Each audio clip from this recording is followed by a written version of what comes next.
আমরা গতকালকে রাত্রে কিশোরগঞ্জ থেকে ঢাকা রওনা দিয়েছি। সকাল 6টা থেকে কক্সবাজারের ট্রেন ছিল। ভোর 5টায় আসছিলাম আর কি স্টেশনে। আইসা দেখি ট্রেন চলাচল বন্ধ। এই পর্যায়ে আমরা এখন থেকে বসে আছি, যদি কখনো ট্রেন চালু হয় তখন যাব আর কি। 5টার সময় দেখছি যে আপনার ট্রেনের কার্যক্রম আছে, যে অনলাইনে টিকিট বিক্রি হচ্ছে। প্রায় 5:30 পর্যন্ত এরকম ছিল। আমার এক পাশের বন্ধু দেখলাম যে 5:30টার সময় একটা টিকিট কিনছে। তো আমরা ভাবলাম তো স্বাভাবিক। তখন এই ব্যানার দেখলাম যে কর্মবিরতি দেখে একটু হতবাক হইলাম। তারপরে একজনকে জিজ্ঞেস করলাম এমনি, তখন উনি বলতেছে যে আজকে ট্রেন চলবে না। আমি বললাম যে ট্রেন চলবে না, তাহলে এটা আমাদেরকে একটু আগে জানান, বা কোনো মেসেজও তো আমরা পাই নাই, বা এর আগেও তো আমরা শুনি নাই। আমরা তো অনেক দূর থেকে আসছি, এখন আমরা কি করব? এটা কাউন্টারে জিজ্ঞেস করতে পারেন বা কাউন্টার মাস্টারকে জিজ্ঞেস করতে পারেন। তারপর আমরা সকালে অনেকবার কাউন্টার মাস্টারের এখানে গেলাম, 2 তলায় গেলাম, মানে ওটার কোনো রেসপন্স পাইলাম না।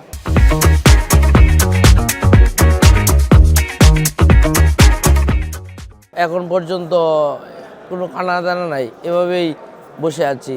আমাদের কষ্টটা আপনারা বুঝতেই পারতেছেন।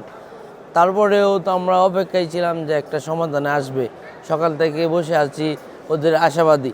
আন্দোলনটা যারা করছে অথবা যারা রেল কর্তৃপক্ষ যারা আছে, ওরা কোনো একটা সিদ্ধান্ত দিতেছে না। যে আমরা যাত্রীরা তা আশাবাদী ওরা একটা অতি শীঘ্রই সিদ্ধান্ত দেবে। এই ভোগান্তির দায়ভার হিসাবে এরা যে কর্তৃপক্ষ, এরা যে এই সম্মেলন করতেছে, আগে থেকে আমরা জানাই দিলে আমরা কিশোরগঞ্জ থেকে আসতাম না। যদি আমরা মেসেজের মাধ্যমে, আমরা অনলাইনে টিকিট কাটছি, যদি মেসেজের মাধ্যমে জানাই তো তাহলে আমরা আর এই জার্নিটা করতে হইতো না। আমরা বাসে জার্নি করতে পারি নাই বলেই ট্রেনে আসার চেষ্টা করছিলাম। এখন ভোর 5টা থেকে এখনও বসে আছি। ক্ষতি তো অবশ্যই হচ্ছে, সময় ব্যয়, এখন টাকা পয়সা সব দিকেই। আমরা তো এখানে খরচ করার জন্য টাকা নিয়ে আসি নাই। এখন বাসা থেকে কিছু টাকা আরও আনতে হবে। আমরা যে টাকা অ্যারেঞ্জ করছিলাম তার চেয়ে বেশি খরচ হয়ে যাবে আর কি। 18 তারিখ আমরা টিকিট কাটছি 10 দিন আগে, ঠিক আছে। আজকে 28 তারিখ।